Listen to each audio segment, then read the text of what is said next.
Today I wanted to speak about one of the most serious problems that our society have today. It's addictions, but not just addictions. Two of the main addictions that we find today are youth and even adults that going into influence of drugs and alcohol, losing control of their life, and obviously one thing leads to another. Some of them eventually end their life like that. Some of them lose their parents' money. They go into robberies and stealing to supply themselves with the drugs that they need. And the question is, how does the Torah look at a person that is getting drug or is under drugs influence? Is it a sin? Is that a big sin? Is that permitted in any way? The answer is that the Torah, the Gemara in Masechet Eruvin, is speaking about a person that became drunk and call him a complete rasha, complete wicked person. Why is a wicked person? First, the Gemara describes what happened to a person that became completely drunk. If he made a business, which means he sold his house, instead of $1 million, he sold the house for $5,000 because he was so drunk, he wasn't aware of what he's doing. Well, later, when he came back to reality, he saw what he did. He runs to the Jewish court and tried to object and say to the judges, oh, he took advantage on me, saw that I'm drunk. He made me sign on the papers, but I'm not giving him the house for $5,000. The Torah says you are responsible. You sign, you have to give him the house. That's it. He bought the house from you. He's the owner. Whether you sold, whether you bought, what happened if you killed the person? You were so drunk, you didn't realize you went and killed the person. Come back to life, you sit in front of the judges and they're judging you for death sentence, execution. You scream, how can you kill me? I wasn't aware of what I'm doing.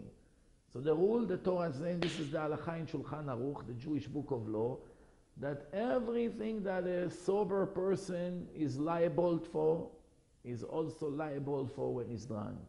So what do we find from here? We find that the punishment, the crime, goes for becoming drunk. Once you're drunk, obviously the Torah knows you have no control of what you're going to do or say. You embarrass people, it's Chilul Hashem, you disgrace the name of God, especially if you're religious.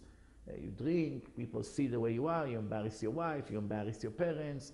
You know, next time when people has to deal with you, they won't take you so serious. You may even lose your job, but this is all minor things compared to the main thing here. But this is disgracing the name of Hashem. The Gentiles or other people will look at you, they say, what kind of religion is that? If this is the way they behave, who wants to be like this? If that's how the Torah educate them to be, that means the Torah didn't help, didn't make them anything better. They were animals. So what's the point? So the answer is, that's why the Torah says that once a person enter to that situation, is 100% guilty and he cannot come with any complaint. What is it like? The Gemara brings an example of a person who has two ways to walk. One way is a long way without any ladies on the street.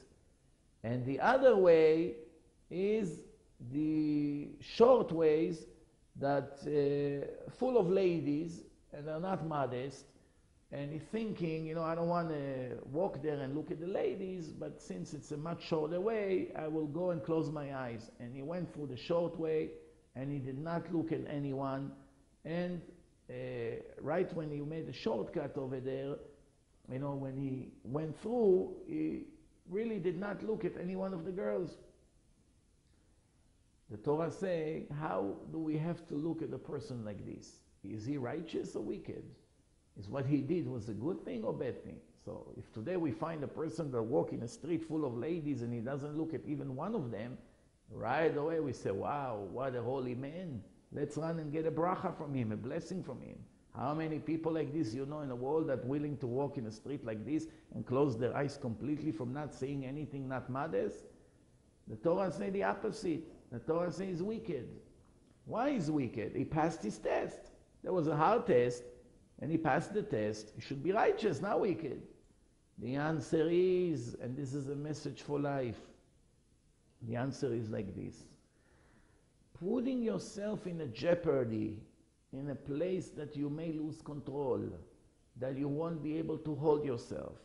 Taking a risk even by a 1% that you're going to make a severe sin, such as becoming drunk and you kill a person, making an accident, offending people, embarrass a person in public, making Chilul Hashem, disgracing the name of God, or anything like that, or walking into a street full of ladies knowing you may not be strong enough to hold your evil inclination down and pass these desires that you have.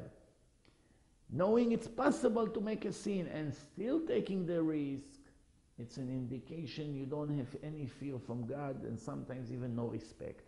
That's why the Torah says wicked, not righteous, because he's willing to take the risk. The Torah never promoting taking risks and risking your soul or anything like that. Don't be a hero.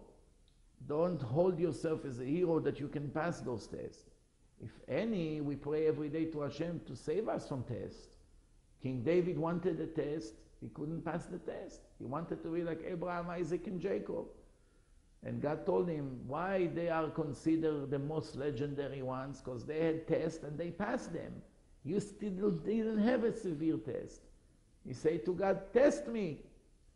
Right after that, the Torah saying he saw Bathsheba on a roof hanging the laundry over there. He looked at her and one thing led to another. So this is it. The idea is not to hold of ourselves as successful heroes that can pass all the tests in life. No. A wise person ran away from the fire. He doesn't take a risk. Thank you very much.